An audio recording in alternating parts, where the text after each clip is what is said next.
Pois bem, vamos agora ao comentário.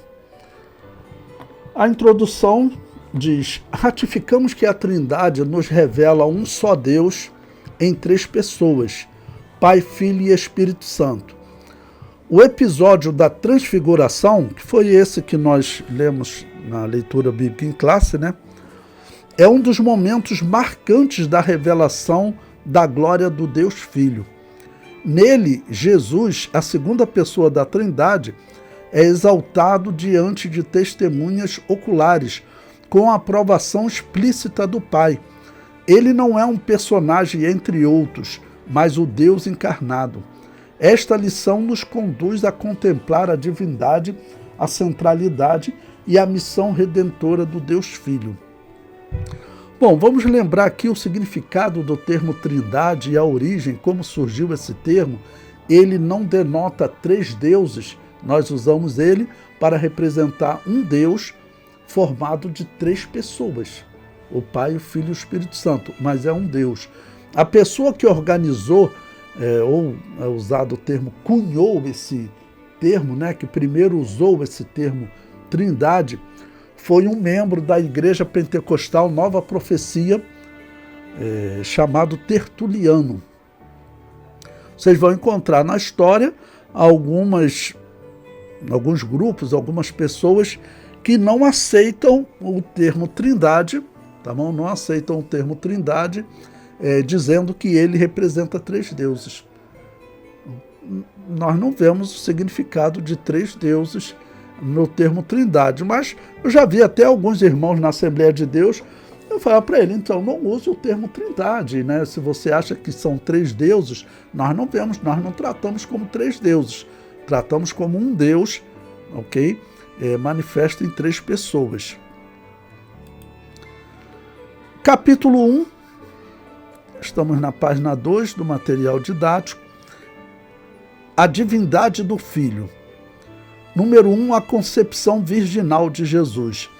A concepção do Senhor Jesus foi um ato miraculoso. Sobre isso, o anjo Gabriel explicou à Virgem: descerá sobre ti o Espírito Santo e a virtude do Altíssimo te cobrirá com a sua sombra. Lucas 1,35. O texto afirma que Jesus seria concebido pela ação do Espírito Santo e pela sombra do poder de Deus. A expressão sombra, episkiazo, refere-se à presença divina. Assim, o Espírito Santo está vinculado à sombra da virtude, que é o termo dinamis, né? A virtude do Altíssimo te cobrirá, ou seja, o termo dunamis. Pode pronunciar dinamis ou dunamis. É desse termo que vem a palavra dinamite. Ou seja, ao poder de Deus. Isso indica que a presença poderosa de Deus repousou sobre Maria, de modo que o menino, concebido pelo Espírito Santo, seria chamado Filho de Deus. Prosseguindo na página 3. Dessa maneira, observa-se nesse evento a manifestação da Trindade, o Pai, o Filho de Deus e o Espírito Santo. Eu comento abaixo, o termo dinamis, né? O anjo disse, a virtude do Altíssimo te cobrirá. Então, esse termo virtude, ele aparece outras vezes na Bíblia. Então, eu comento, sempre lembrando, em verde, é um comentário que eu acrescentei na revista como uma sugestão a vocês de enriquecimento, né? Que diz, o termo dinamis, ou ainda dunamis, é o mesmo que Jesus prometeu como virtude para os pregadores do Evangelho. Em Atos 1,8, mas recebereis a virtude do Espírito Santo, que há de vir sobre vós, e ser-me-eis testemunhas, tanto em Jerusalém, como em toda a Judeia, e Samaria, e até os confins da terra.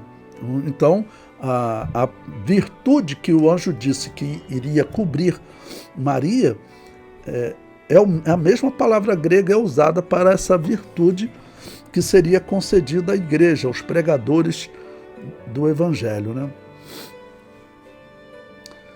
Ainda na página 3, o número 2, a deidade absoluta do Filho.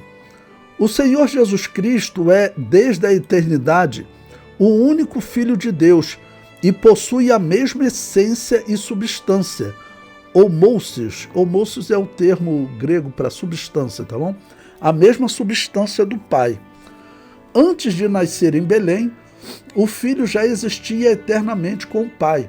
No princípio era o Verbo, e o Verbo estava com Deus, e o Verbo era Deus. Esse texto de João é muito explícito, né?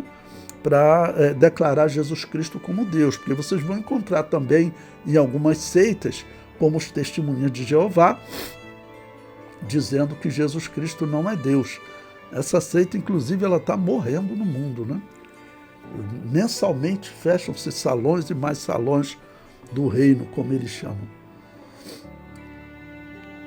Ele é a segunda pessoa da Trindade e foi enviado pelo Pai ao mundo.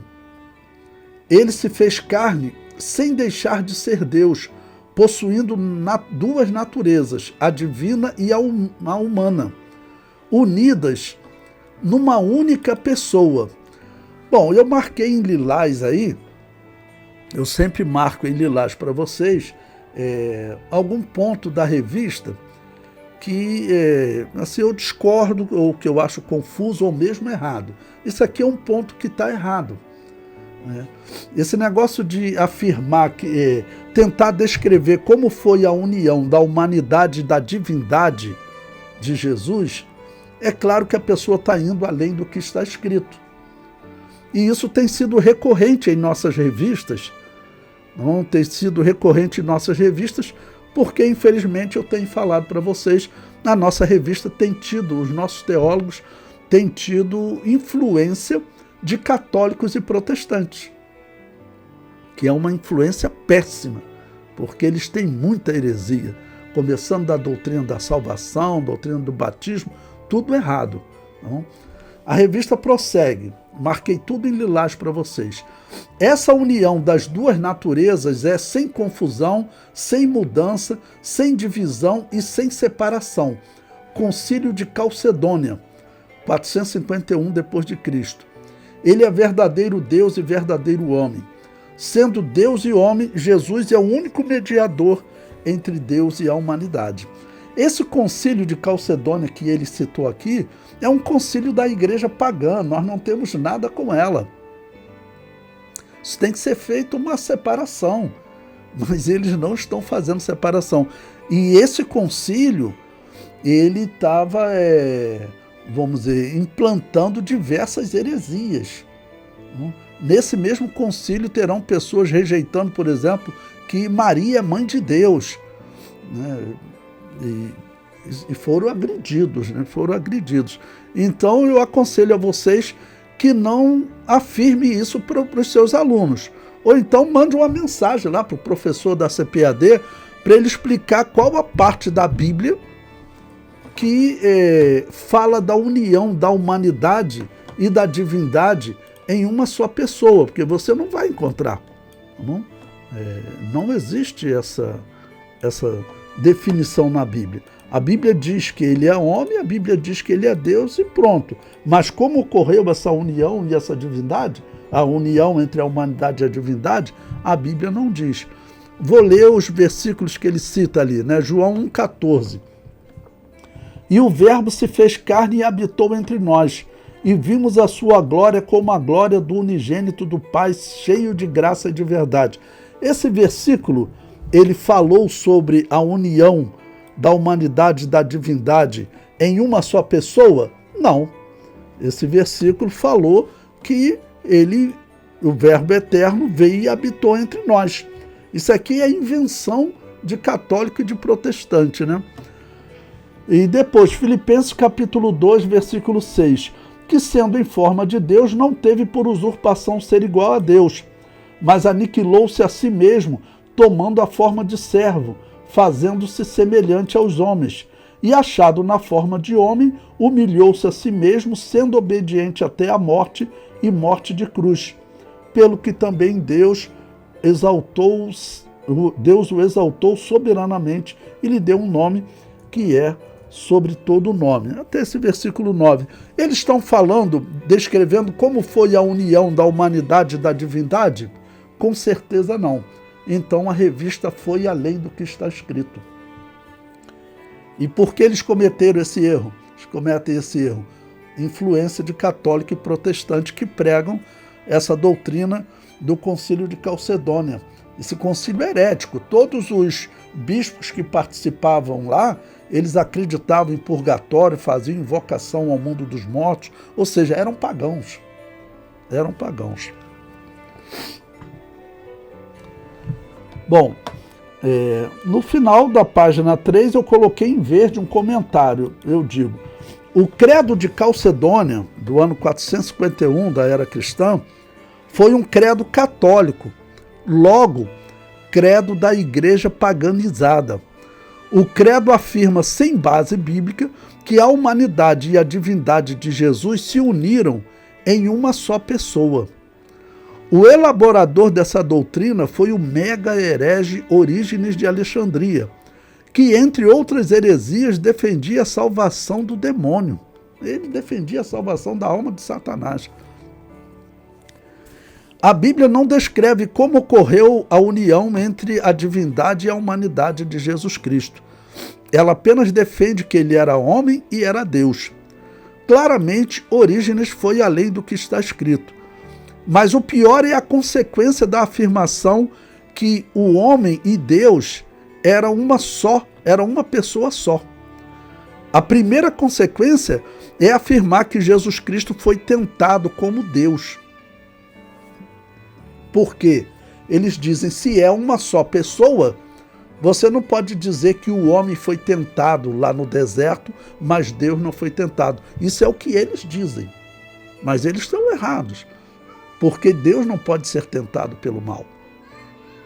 Então quem foi tentado no deserto foi o homem. Como eles acreditam nessa união que tornou-se uma só pessoa, a Bíblia não afirma isso, o primeiro resultado é você dizer que tudo que acontece com o homem acontecia com Deus. Quem foi tentado no deserto? Eles afirmam que o homem foi tentado e Deus também foi tentado. É claro que isso está errado, né? Claro que isso está errado.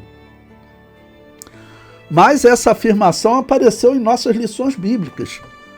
Eu coloquei aí, né, um texto do segundo trimestre de 2024, a lição 9, o item 2, que ele diz, as áreas que Jesus foi tentado.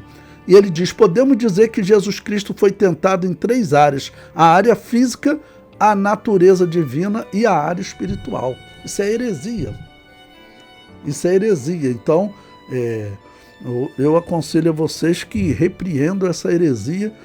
Não existe nenhum texto da Bíblia que afirma como ocorreu a união entre a humanidade e a divindade. Se você afirmar isso em sala de aula, como a revista afirma, que foi unida numa única pessoa, você está indo além do que está escrito. Sem sombra de dúvida, você está errada. O comentário prossegue. Os católicos nestorianos tiveram que fugir para sobreviver.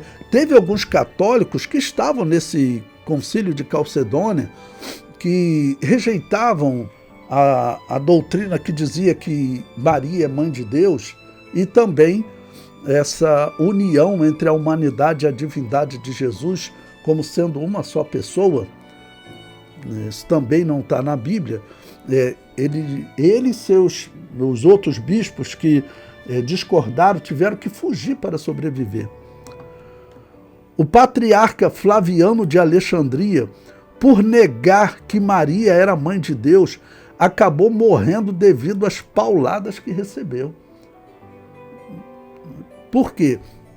Essa doutrina de Deus ter uma genitora, uma mãe, ela é essencial para o paganismo. O paganismo, que vigorava em Roma, entre os cananeus, ele dizia que o deus dele, Júpiter, tinha uma mãe. Quem era? Diana dos Efésios. Então eles estavam aplicando essa heresia pagã à Igreja Católica, né? Bom, eu coloquei uma citação aí da obra História Geral da África, África Antiga, volume 2, publicada em 2010, que ela diz: do violento debate que então se travou, saíram vitoriosos Dióscoro e Eutíquio, que defendiam que Deus tem uma mãe, né? Nesse concílio de Calcedônia. O perdedor veio a falecer em consequência das bastonadas, pauladas de seus adversários, e Dióscoro regressou triunfante a Alexandria. Então, eu já comentei isso com vocês outras vezes, esse concílio de Calcedônia, se você for citar, tem que citar como um concílio herético, organizado por bispos que praticavam paganismo, coisa séria, heresia pesada. Porque paganismo é espiritismo. O item número 3, final da página 4. Os atributos divinos de Jesus. Como segunda pessoa da Trindade, Jesus possui todos os atributos essenciais da divindade. Entre eles citamos eternidade. Jesus não teve começo, pois é eterno como o Pai. Imutabilidade. Em Isaías ele é chamado de Pai da eternidade, né? Imutabilidade. Cristo, sendo Deus, não muda em seu ser ou caráter. Onipresença. Jesus declarou sua presença universal. Onisciência. Jesus conhece todas as coisas, inclusive nossos pensamentos. E onipotência. Nada é impossível para ele. Em suma, Jesus Cristo manifesta em si mesmo todos os atributos que pertencem exclusivamente a Deus. Isso demonstra de forma incontestável sua plena divindade. Crer em Jesus como Deus é vital para a fé cristã. Negar qualquer um desses atributos é negar a essência do Evangelho, como está em João, capítulo 20, versículo 31.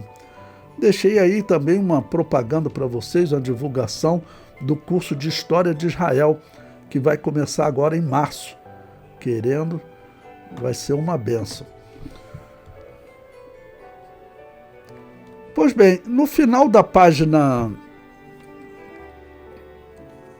ainda na página 5, ele fala sobre a divindade de Jesus, fazendo aí uma citação, e ele conclui com 2 versículos, João 8,58 e Êxodo 3,14. Esse é um texto muito interessante para você explicar, para esses textos, né? São interessantes para você explicar para os seus alunos por que os judeus quiseram apedrejar Jesus quando Jesus Cristo disse, eu sou. O que significava isso para eles? Bom, eu coloquei aí primeiro João 8,58, que diz, disse-lhe Jesus, em verdade vos digo que antes que Abraão existisse, eu sou. Essa expressão, se você ler os versículos seguintes, eles querem apedrejar Jesus, dizendo que Jesus blasfemou porque ele se disse igual a Deus, não se disse filho de Deus. E então eu vou explicar o significado dessa expressão para vocês. A expressão, o que eles não gostaram, porque essa expressão ela reproduz Êxodo 3,14. Está escrito o seguinte, e disse Deus a Moisés, eu sou o que sou. Disse mais, assim dirás aos filhos de Israel, eu sou, me enviou a vós. Coloquei um comentário abaixo, né? Em hebraico está escrito, Erie, Asher, Erie, eu sou o que sou. Não? Na Septuaginta, que é a tradução do hebraico para o grego, feita cerca de 200 anos antes de Cristo, né? Nessa Septuaginta, estamos na página 6 agora, está escrito em Êxodo 3,14, Ego eimi roon, eu sou o que sou. O que Jesus Cristo disse em grego, que está no Novo Testamento? Jesus Cristo disse, ego eimi, ou seja, Jesus usou a mesma expressão que Yahvé utilizou quando ele falou com Moisés. Isso é que chocou os israelitas. E lembre-se, Jesus Cristo, ele provavelmente ele não falava em grego. Ele pode ter falado em grego em alguns momentos, ele recebeu grego, né? Pode ter falado em grego, Mas isso é um consenso entre os estudiosos. Jesus, nos seus discursos, ele provavelmente usava o aramaico. E talvez usasse palavras hebraicas, porque o aramaico, que vinha dos sírios, onde Abraão viveu, né? O aramaico, ele era um dialeto muito próximo, um idioma muito próximo do hebraico. E com certeza, assim como nós em português pronunciamos uma palavra em hebraico do som dela, Iavé, ou Jeová, como vocês queiram, a pronúncia, né, do som mais próximo é Iavé, certamente também Jesus usava essas expressões. Então, Jesus falando de aramaico, ele pode ter usado realmente a expressão Erie Asher, ou seja, eu sou, exatamente a expressão que Iavé usou para Moisés. E os judeus, eles até hoje, eles não conseguem aceitar que o Messias será um filho de Deus, gerado por Deus. Os escritos judaicos, tem um rabino muito famoso, se vocês participarem desse curso de História de Israel, que eu vou começar em março, eu explico sobre ele, Maimônides, um sábio que viveu há cerca de 1000 anos, e ele, escrevendo sobre o Messias, é considerado o maior intérprete da lei judaica, né? Esse Maimônides, ele disse que o Messias, quando vier, ele vai reinar e seus filhos reinarão no seu lugar depois da sua morte. O que Maimônides está dizendo? Eles acreditam que o Messias será um homem normal, que vai morrer e vai depender de ressuscitar no último dia. Eles não acreditam em um Messias gerado por Deus, mas era para eles interpretarem assim, né? Porque Isaías, como nós vimos, chamou ele de Pai da Eternidade. Miqueias também disse, falando sobre ele, de cujas saídas são desde a eternidade. E Deus, para Adão e Eva, disse que ele seria chamado a semente da mulher. Sendo a semente da mulher, o que significa? Significa que ele vai ser gerado sem participação do homem. Então, assim como Deus criou Adão diretamente, sem pecado, Deus, ele vai, mais do que criar Jesus, ele vai gerar Jesus no ventre de Maria. Ele não toma Jesus do barro, como ele fez com Adão. Então, Jesus Cristo, ele, como Adão, ele é um homem sem pecado, mas ele também é o Deus eterno. Essa é a diferença. Então, o significado dessa palavra em grego está escrito, como eu escrevi, né? Ego eimi. Muitos dos judeus nos dias do Novo Testamento, eles liam a tradução chamada Septuaginta. Alguns utilizavam uma tradução do hebraico para o aramaico, chamado Targum. Se eles utilizavam essa tradução, eles liam lá no Antigo Testamento Eie Asher, ou seja, eu sou. E Jesus teria pronunciado exatamente essa expressão, né? Bom, coloquei também na página 6, em abril vou começar uma nova turma de História da Igreja. Vocês querendo participar, vai ser uma benção. Bom, ainda na página 6, o capítulo 2, a centralidade do seu filho. A glória sobrenatural de Jesus. Pedro, Tiago e João acompanharam Jesus até um alto monte. Neste local, Jesus transfigurou-se diante deles e o seu rosto resplandeceu como sol. E as suas vestes se tornaram brancas como a luz. O verbo transfigurar é tradução do grego metamorfo, do qual se originou o vocábulo metamorfose, transformação, mudança. Na ocasião, Jesus revelou temporariamente a glória da sua natureza divina, com aparência resplandecente. Bom, não existe dúvida, todos nós defendemos que Jesus Cristo, ele é Deus, né? Mas também aconteceu com Jesus algo parecido com o que aconteceu com Moisés. O comentário prossegue. Um prólogo escatológico, um vislumbre do Cristo pós-ressurreto e glorificado. Uma confirmação da união das duas naturezas de Cristo, humana e divina. Duas naturezas, aí de novo ele repete aquela, em uma só pessoa. Se você for lá em João 1,14, não existe nada ali descrevendo como foi a união da humanidade e da divindade em uma só pessoa. Isso é chamado popularmente no meio teológico de inventologia. Orígenes de Alexandria inventou, católicos e protestantes adotaram e a Assembleia de Deus está adotando também.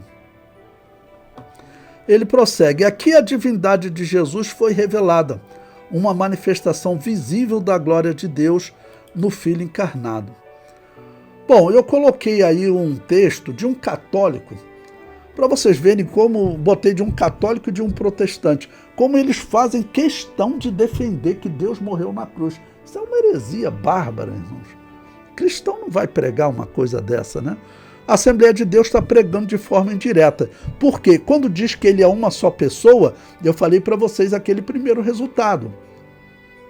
No deserto, eles afirmam que foi tentado Jesus homem e Jesus Deus. E o que eles dizem também? Que Deus morreu na cruz. Não foi só o homem que morreu na cruz. Deus morreu na cruz. Bom, primeiro eu coloco aí o texto de um católico, Daniel Rups, membro da Academia Francesa de Letras. Ele diz, há em Cristo, diziam os nestorianos, duas naturezas completas, a natureza divina e a natureza humana, isso é, duas pessoas. A pessoa divina e a pessoa humana, ou como também se dizia, duas hipóstases. No Salvador temos que distinguir nitidamente o homem e Deus. Mas, neste caso, levanta-se a objeção. Poderemos atribuir a natureza divina ao Verbo as propriedades, ações e paixões da natureza humana e vice-versa? Eles respondem, não. É fácil ver imediatamente as consequências dessa atitude. Na cruz, foi apenas o homem que morreu. Isso aqui é um católico escrevendo. Ele está criticando os católicos que não concordaram no Concílio de Calcedônia. Ele está descrevendo os católicos que não concordaram de afirmar que Deus morreu na cruz. Eles também não concordaram de ensinar que Deus tinha uma genitora, uma mãe, que Maria era mãe de Deus. E o católico está criticando. Então o católico, né, que segue o Concílio de Calcedônia está criticando, dizendo que a consequência disso é dizer que na cruz foi apenas o homem que morreu. Mas é isso que nós pregamos. Eu nunca vou pregar que Deus morreu na cruz. É isso que está oculto e que, infelizmente, a nossa revista está pregando. Quando prega que era uma só pessoa, você está pregando que Deus morreu na cruz. Ou seja, a nossa revista está pregando uma heresia chata. E que não é a primeira vez que eles falam, não. Como eu mostrei para vocês, em 2024 eles pregaram isso também. Aí ele prossegue, olha, já não se pode escrever que o Filho de Deus sofreu por nós, ou que Deus morreu por nós. O católico quer pregar que Deus morreu na cruz e ele está, então, nessa obra, a Igreja dos Tempos Bárbaros, está defendendo que Deus morreu na cruz e está criticando aqueles católicos que não concordaram, que estavam lá no Concílio de Calcedônia, né? O comentário prossegue, estamos na página 7, né? Os protestantes seguem essa linha de pensamento. O batista protestante Marcos Granconato defende a morte de Deus na cruz. Coloquei um texto aí no YouTube que ele está dando aula na escola Charles Spurgeon e ele diz, é correto falar, por exemplo, que Deus morreu? Não, desculpa, ele está afirmando. É correto falar, por exemplo, que Deus morreu. Mas como é correto falar que Deus morreu? Ele diz, os atributos da humanidade foram transmitidos à natureza divina, de modo que Deus pôde provar a morte. Onde ele leu isso, meu Deus? É claro que isso é inventologia.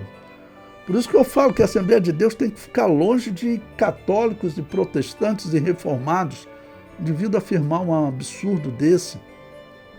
Aí ele prossegue, olha, qual parte de Jesus perdoava pecado?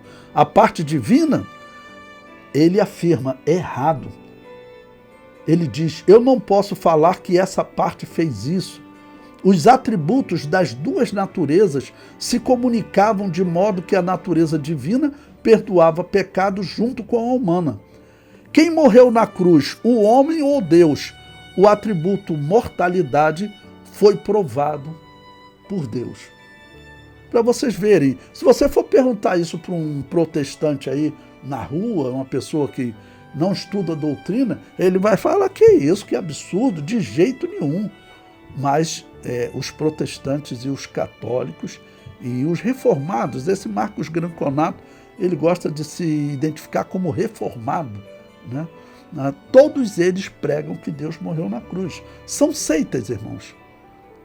Quando você ouvir católico, protestante e reformado, eles são seitas.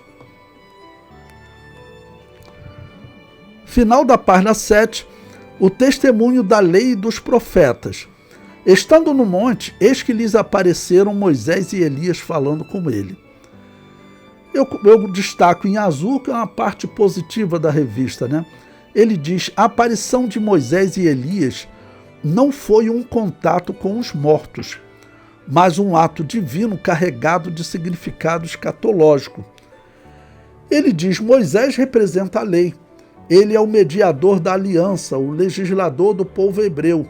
Sua presença indica que toda a lei aponta para Cristo. Elias representa os profetas, considerado o símbolo da proclamação profética. Sua aparição mostra que os profetas anunciavam a vinda do Messias. Esses dois personagens testemunharam que Jesus é o tema central e o cumprimento das divinas escrituras. A presença deles é uma prova visível da superioridade de Jesus.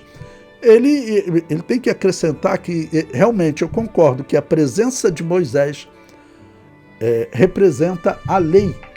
Ela tem que se submeter a Jesus, que Jesus Cristo é o Deus eterno. A presença de Elias representa os profetas, eles têm que se submeter a Jesus. E a presença dos apóstolos representa a igreja, todos têm que se submeter a Jesus.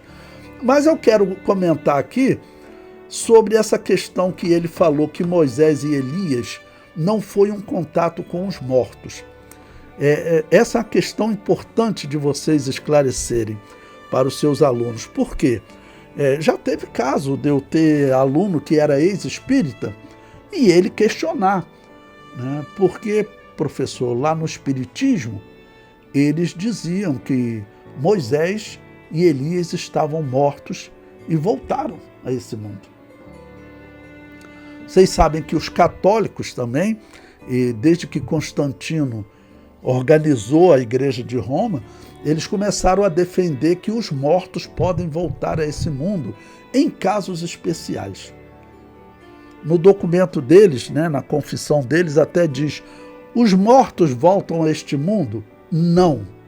Ponto. Aí ele prossegue, a não ser em casos especiais. Chega a ser uma coisa assim de louco isso, né? Então, nós pregamos que os mortos não voltam a este mundo. Bom, então como que Elias e Moisés voltaram? Bom, primeiro Elias não morreu. E eu, pessoalmente, são muitos os que acreditam que Elias é uma das duas testemunhas do Apocalipse. Então ele foi guardado para o ministério futuro. E Moisés também, apesar da Bíblia dizer que ele morreu, o livro de Deuteronômio, ninguém viu a sua morte, ok? Ninguém viu o seu corpo ser sepultado, nada. Então eles concluíram que Moisés morreu. Mas eu separei 2 versículos aqui para nós meditarmos, que eles nos dão uma luz sobre essa questão de Moisés aparecer aqui e não estar morto. Romanos 5,14 que diz: no entanto, a morte reinou desde Adão até Moisés, até sobre aqueles que não pecaram à semelhança da transgressão de Adão, o qual é a figura daquele que havia de vir. O que significa a morte perdeu o seu reinado com Moisés? Significa que Moisés ressuscitou. Tá bom? Então, por esse versículo do apóstolo Paulo, eu continuo pregando que os mortos não voltam, porque Moisés não estava morto. E tem um segundo versículo, Judas, versículo 9. Antes até de ler o versículo, vamos explicar. Esse versículo, essa história, ela não está no Antigo Testamento. Mas Judas foi inspirado por Deus a citar essa história, então ela é verdadeira. Senão, o homem de Deus não seria inspirado para citar essa história. Ele diz: mas o arcanjo Miguel, quando contendia com o diabo e disputava a respeito do corpo de Moisés, não ousou pronunciar juízo de maldição contra ele, mas disse: o Senhor te repreenda. Essa história, ela está na tradição judaica, e nós sabemos, se Judas foi inspirado pelo Espírito Santo, ela é verdadeira. Essa história dizia que Miguel impediu que Satanás pegasse o corpo de Moisés, certamente para fazer uma idolatria, né? Mas Miguel protegeu porque Moisés iria ressuscitar e Deus teria ressuscitado Moisés e levado ao céu. Bom, se Moisés apareceu no Monte da Transfiguração, eu prego que ele não estava morto. Ou então eu teria que pregar que que os mortos voltam. Você observe que no texto deles, ele fala, no início da página 8, eu destaquei em azul e sublinhei, né? Sua presença, ou seja, Moisés estava presente. Por que eu marquei isso? Porque alguns interpretam o seguinte: na verdade, Moisés e Elias não estavam ali. Foi só uma visão. Bom, eu não concordo com essa explicação, porque o contexto, ele ensina que Moisés e Elias apareceram mesmo. Tanto que Pedro queria fazer um tabernáculo para eles. E eles dialogaram com Jesus. E é dito até o tema do diálogo deles: morte em Jerusalém. Então, realmente, Moisés e Elias apareceram. Provavelmente, por que eles apareceram? Porque provavelmente eles são as 2 testemunhas do Apocalipse. Então estão vivos, sendo preservados por Deus para essa hora especial. Durante a grande tribulação eles estarem pregando. Eu sei que essa é uma explicação dificílima. Não é fácil, é até uma questão que é pouco comentado. Todo local que eu comentei isso, as pessoas, poxa, pastor, nunca tinha ouvido falar nisso. Mas acaba, como eu vivi em sala de aula por toda a minha vida, essa pergunta já apareceu para mim diversas vezes. Bom, o item número 3, ainda na página 8, a aprovação divina do Pai. Essa parte aqui eu vou deixar para vocês lerem com os seus alunos, tá bom? A parte do capítulo 3, a missão redentora do Deus Filho. Número 1, o Filho como revelação suprema. A transfiguração é marcada também por uma ordem direta do Pai acerca do Filho. Escutai-o. E nesse caso, como eu falei para vocês, está ali a lei, os profetas e a igreja. A lei representada em Moisés, os profetas representados em Elias e a igreja representada em Pedro, Tiago e João. O item número 2, na página 9, a exclusividade de Cristo na redenção. Após a visão do Cristo transfigurado, a Bíblia declara: erguendo eles os olhos, ninguém viram senão a Jesus. esta afirmação encerra uma verdade fundamental. Cristo é absolutamente único e exclusivo na obra da redenção. A presença de Moisés e Elias cessou. Restou apenas Cristo. Eu coloquei em lilás ali também, porque, vamos dizer, não é que seja errado, mas é estranho, né, que a presença de Moisés e Elias cessou. Parece que ele está dizendo que ali os profetas cessaram. Bom, Jesus Cristo diz que ali os profetas profetizaram até João. Então, quando Jesus faz a obra expiatória, tudo que estava tipificado na lei, tudo que estava tipificado nos profetas, se cumpriu em Jesus. Tá ok? Mas eu não usaria o termo cessou também, porque aí pode parecer que essas escrituras não têm mais valor. Tá bom? Eles concluíram a mensagem deles. Tudo no Antigo Testamento, irmãos, foi uma preparação para a chegada do Messias, tudo.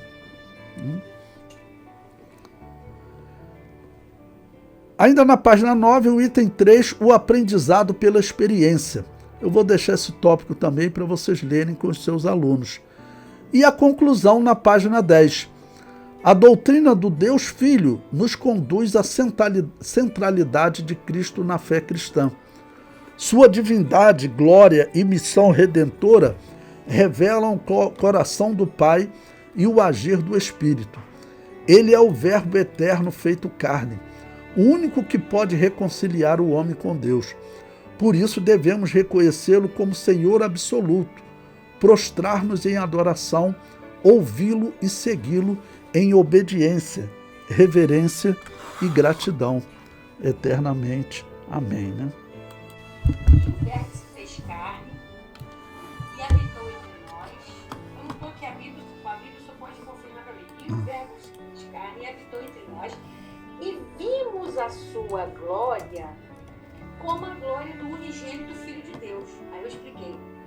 O senhor me corrija se eu estiver errado. Eu expliquei. Está vendo aqui? O verso 1 declara ele como a glória de Deus. Aqui no verso 14 diz que no momento que ele se fez carne, aí a sua glória foi vista como a glória de filho. Como a glória de filho unigênito de Deus. Então, no plano divino, sempre foi, sempre será Deus. Mas no plano, no contexto humano, ele foi feito filho, foi criado filho de Deus. E também por causa desse salmo que eu citei, que eu não lembro o que é, acho que é Salmo 2. É Salmo 2. Que diz: Tu és meu filho, hoje te gerei. E quando o senhor citou aí que na revista daquele é filho desde a eternidade, isso vai criar impacto ruim na sala de aula, porque vai parecer. Olha como é que fica confuso você dizer que Jesus nunca foi criado e ao mesmo tempo dizer que desde a eternidade ele é filho. Sim, ok. Bom, eu vou fazer o seguinte, eu vou responder, eu vou até gravar essa resposta para poder colocar para vocês aqui. E eu comentei sobre isso, então hoje te gerei. Eu não coloquei nessa lição, mas eu prometo até colocar na próxima, mas vou comentar agora. Bom, primeiramente, relembrando o que a irmã falou, essa questão que alguém falou que Jesus Cristo, em algum momento, né, ele como Deus, ele começou. Essa expressão é que está errada.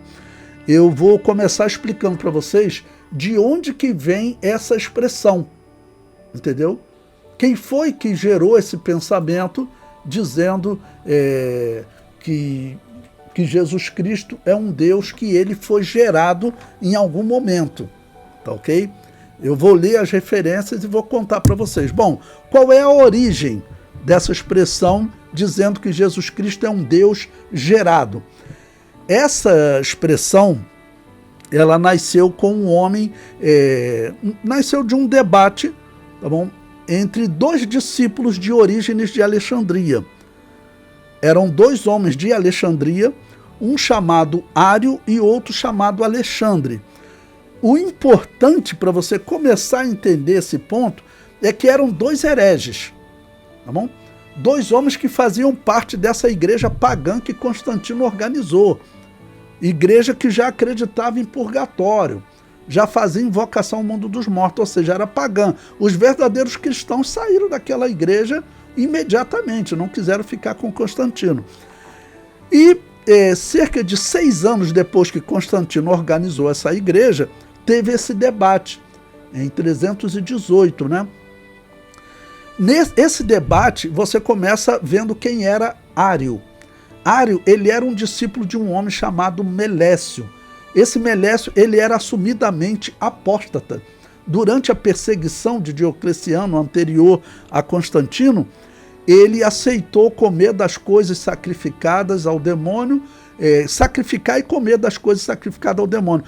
Tanto que ele tomou a igreja de um pastor que fugiu para as montanhas com seus membros. Tá bom? Então era um herege mesmo. E o que os católicos e protestantes fizeram na história? Isso é um ponto importantíssimo. Eles fizeram o seguinte: escolhe entre Alexandre e Ário. Alexandre estava pregando que Jesus Cristo é o Deus eterno. E Ário estava pregando que Jesus Cristo era um Deus menor que foi gerado. Tá bom? Então, normalmente se diz para a pessoa, você tem que concordar que Alexandre está certo e que Ário está errado. Na verdade, os dois estavam errados. Porque eles não estavam debatendo simplesmente a divindade de Jesus. Eles estavam debatendo quem tinha morrido na cruz. Certeza absoluta está errado, porque ele não teve um começo. Ele é o Deus eterno, ok? Pois bem, eu separei então alguns versículos aqui para poder explicar essa questão de um Deus gerado, não? E um Deus, vamos dizer, ou um homem que foi gerado, né? Eu separei os versículos que a irmã até citou. O primeiro é o Salmo 2. Irmã, essa expressão, tu és meu filho, hoje te gerei, ela aparece 3 vezes na Bíblia. Eu vou ler as 3 vezes. Você verá que nas 3 vezes não é uma referência à eternidade. Não é o Deus Jesus Cristo sendo gerado no passado, não. Está falando dele ser gerado como homem. Não? E aqui na terra e reinando. Veja, o primeiro é o Salmo 2. Não? Então, vou ler aqui o versículo 2. É o Salmo 2, versículo 7, que diz... Olha, deixa eu separar aqui para ficar mais fácil.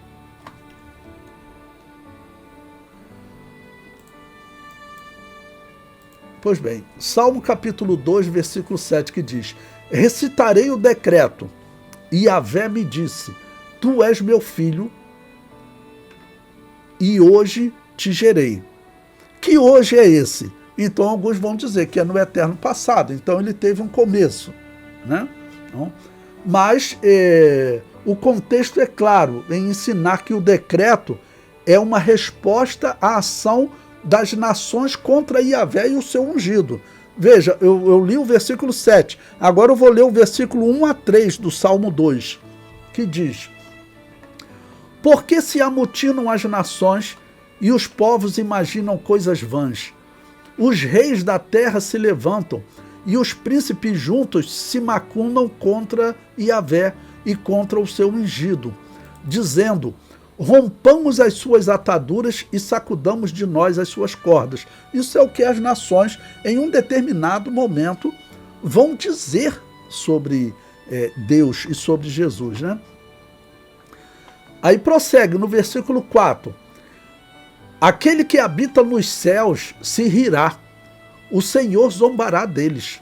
Então lhes falará na sua ira e no seu furor os confundirá. Eu, porém, ungi o meu rei sobre o meu santo monte Sião. Você acha que está falando do passado? Aí chega no versículo 7, que ele diz: tu és meu filho, eu hoje te gerei. Isso parece estar falando de um passado onde o Deus Jesus Cristo foi gerado? O Deus Jesus Cristo nunca foi gerado, ele é eterno. Senão não combina com o que ele disse, eu sou. O eu sou significa que ele é eterno, ele não tem princípio. Tá bom? Ele não foi gerado, ele não foi criado. Esse é o versículo 7. Então, seguindo esse contexto, não tem como você falar do passado, de um eterno passado, quando o Deus Jesus Cristo teria sido gerado. E o versículo 8 ainda conclui, olha, pede-me e eu te darei as nações por herança e os confins da terra por tua possessão. Então o texto não está falando de eternidade. Bom, essa é a primeira vez que essa expressão aparece.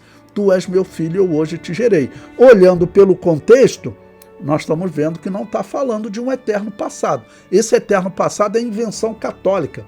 Os católicos é que pregam isso, que Jesus Cristo é um Deus que foi gerado no passado. Se ele foi gerado, ele começou. Ele não é eterno. Isso é elementar. Tá bom? Então, quando diz, tu és meu filho, hoje te gerei, está falando de geração aqui na terra, como homem e como rei. Tá bom?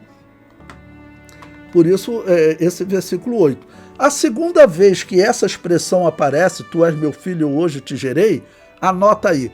É Atos capítulo 13, versículo 32 a 33. Ok? O apóstolo Paulo falando. E nós vos anunciamos que a promessa que foi feita aos pais, Deus a cumpriu a nós, seus filhos, ressuscitando a Jesus, como também está escrito no Salmo 2, meu filho és tu, hoje te gerei. O apóstolo Paulo está fazendo referência à eternidade? É claro que não. O apóstolo Paulo está fazendo referência a Jesus Cristo, o homem, em especial ao momento que ele é ressuscitado, que ele recebe um corpo incorruptível, um corpo eterno, semelhante ao que nós receberemos. Nessas duas vezes, eu não consigo ver um eterno passado, como alguns dizem. Jesus Cristo como Deus nunca foi gerado. Jesus Cristo como homem, ele foi gerado. Tá bom? Bom, e para concluir, a terceira vez que essa expressão aparece é o autor aos Hebreus. Quiser anotar, capítulo 5, eu vou ler do versículo... Vou ler o versículo 5, depois o 8 e o 9. O versículo 5 diz: porque a qual dos anjos disse jamais, tu és meu filho, hoje te gerei, e outra vez eu lhe serei por pai, e ele me será por filho. Aí no versículo 8 ele diz, mas do filho diz, ó Deus, o teu trono subsiste pelo século dos séculos, cetro de equidade é o cetro do teu reino. Amaste a justiça e aborreceste a iniquidade. Por isso, Deus, o teu Deus te ungiu com óleo de alegria mais do que a teus companheiros. O autor aos Hebreus também não está falando de eternidade. O Salmo 2, Atos capítulo 13, eles são bem claros em falar em Jesus Cristo, o homem, reinando. E o apóstolo Paulo ainda fala, Jesus Cristo, o homem, ressuscitando, vencendo para reinar. E o autor aos Hebreus aqui fala de unção, né, sem falar de um tempo do passado. Então, eu não concordo com essa definição católica, que fique bem claro, da igreja pagã, que diz que Jesus Cristo é um Deus que foi gerado. Não. Jesus Cristo é Deus eterno, então ele não foi gerado. Quem foi gerado por esses textos? Se você olhar o contexto, usando a hermenêutica, quem foi gerado foi o homem. Inclusive o homem no novo corpo, no corpo eterno e incorruptível. Tá ok? Bom, essa é a minha explicação. Os católicos é que desenvolveram essa expressão que ele é um Deus que foi gerado no eterno passado. Essa definição não é boa. Essa definição não é boa, ela é incorreta, para ficar bem claro. É um tema muito difícil, mas como eu falei, Jesus Cristo, ele, quando estava aqui na Terra, ele era homem e era Deus. Então nós podemos dizer que Jesus Cristo era Deus eterno. E também nós podemos dizer que Jesus Cristo era homem, que foi gerado aqui na terra, no ventre de Maria. Não? Eu vejo essa como a melhor definição. E também corrigindo aquele ponto, que eu acho que eu não fui bem claro, depois eu vou rever lá na gravação, e também estou gravando agora para corrigir, né? Sobre Moisés, no Monte da Transfiguração, que alguns falam que Moisés estava morto, tá bom? Eu digo que a melhor definição é que Moisés ele não estava morto. Tá bom? Acho que durante a aula eu falei que Moisés não morreu. Não. O próprio texto de Judas, pegando a fonte de Judas, a história conta que Moisés morreu e ressuscitou. E Deus então o teria preservado para um ministério futuro. Por isso ele, como Elias, voltou no Monte da Transfiguração. Na minha interpretação, eles são as duas testemunhas do Apocalipse. Por isso eles voltaram, né? E eles não estavam mortos. Eles foram preservados em vida. Tá ok? Essa é a minha explicação. Se você quiser até complementar com mais uma pergunta, que eu estou gravando também, já fica gravado. A resposta, eu contemplei tudo que a irmã falou? Sim, é exatamente a forma como eu penso, e conforme eu falei com eles lá na igreja, essa questão de ele ser filho, né? Ele é filho no contexto humano, ele foi gerado em algum momento para se tornar carne e estar conosco, mas no contexto do divino, não tem condição dele ser filho, porque ele tem os mesmos atributos da divindade, inclusive a eternidade, como que ele seria gerado nesse contexto, né? Perfeito. Sobre Moisés agora, quando o senhor falou, então, na gravação, é que eu entendi melhor ainda a colocação. Durante a aula, realmente me ficou confusa a explicação e eu não sabia quem tinha dito isso, né? Que ele não morreu. Mas agora eu entendi perfeitamente. Existe, né, essa interpretação, mas a melhor naquele momento lá na transfiguração, ele não estava morto porque Deus o ressuscitou, certo? Perfeito. Então, perfeito. Isso. E esse tema é muito difícil, né? Complementando a aula, esse tema é muito difícil. O tema Trindade, ele não é fácil. Eu falo que ele foge um pouco mesmo à nossa até capacidade humana, tá bom? De falar de um Deus trino, que esse Deus, estando aqui na Terra, ele diz, eu e o Pai somos um. Tá bom? Então, ou seja, ele é eterno com o Pai. Quando ele usou essa expressão, né, eu sou, usando exatamente a expressão, se é no grego, a expressão que estava na Septuaginta, é a expressão que está no Novo Testamento, que ele falou em João 8,58, né? Tá ok? Ou se ele usou a expressão em hebraico mesmo, aquilo para os judeus foi inaceitável, mas essa é a descrição bíblica. Ele é o Deus eterno. E ele também é um homem que foi gerado aqui na Terra, tá bom? Ele é um homem que foi gerado aqui na Terra, que nasceu, foi tentado sem pecado, morreu e ressuscitou. Mas o Deus eterno, ele não foi tentado e não morreu na cruz. Certo? Então, justamente por essa nossa limitação que o senhor está citando agora, é que a gente deve se comportar de interpretar só o que está escrito. O senhor sempre está nos advertindo isso. Perfeito. Fique no que está escrito. Fique no que está escrito. Não vai além disso. Por quê? Porque realmente o tema é muito difícil. Porque como entender que ele conseguia ser Deus num corpo humano e ao mesmo tempo ser 100% só homem e não morrer ali o divino? Ele conseguia se separar de alguma forma que não está no nosso alcance de interpretação. Então é muito mais fácil dar uma aula mostrando a nossa limitação de interpretação do que tentar mostrar um conhecimento que vai além, que vai provocar uma heresia, como essa que infelizmente ele soltou, de que o que eu posso entender é que em algum momento ele foi gerado filho de meu pai, estragou a aula toda agora com essa eu só não sabia essa explicação do senhor, né, de que foi Ário e Alexandre que discutiram o tema, né, de Deus menor e o Deus todo-poderoso morrendo, que gerou essa confusão. Perfeito. Muito bom, muito boa aula. Amém. Eu sei que tá difícil, muito